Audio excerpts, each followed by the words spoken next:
Gandang gabi po. Update sa ating mga baby bunny. Ayan, sa anak ni Mommy Brown.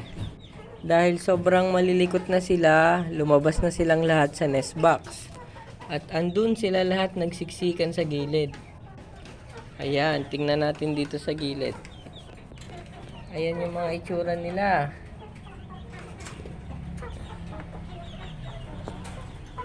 Nagsiksikan na sila dyan. Kaya naman, tatanggalin na natin yung nest box.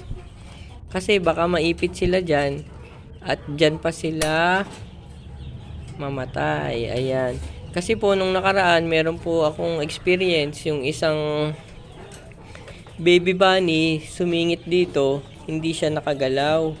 So malamang hindi siya nakadede ng ilang araw. Galing ako nun sa biyahe. Pag uwi ko, nilalanggam na siya, kawawa naman. So, dahil nga hindi siya nakakagalaw doon, napagkagat siya ng langgam, tapos, ayun, namatay siya. So, para maiwasan na yun, kapag ganitong mga edad na at lumalabas na sila sa nest box, tinatanggal ko na yung nest box para hindi na sila maiipit. Ibabalik ko na lang po ulit itong nest box kapag 2 weeks ko nang napakastahan yung nanay. Ayan. Ikinakawad ko lang po bali yung dalawang side nitong nest box para nga pagka tumungtong yung nanay, hindi natutumba. Tsaka rin kapag may edad na yung mga anak, madali na rin natin sila matatanggal. So ayan, 'di ba? Sobrang likot na niya. Siya na lang yung naiwan na nasa nest box. Lahat nandun na yung 4.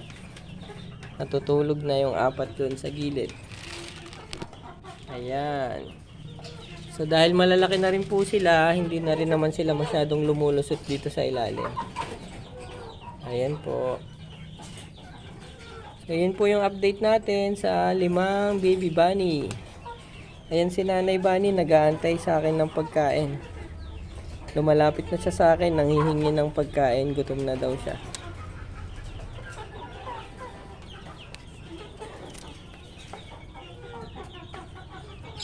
Okay po, salamat po sa panonood.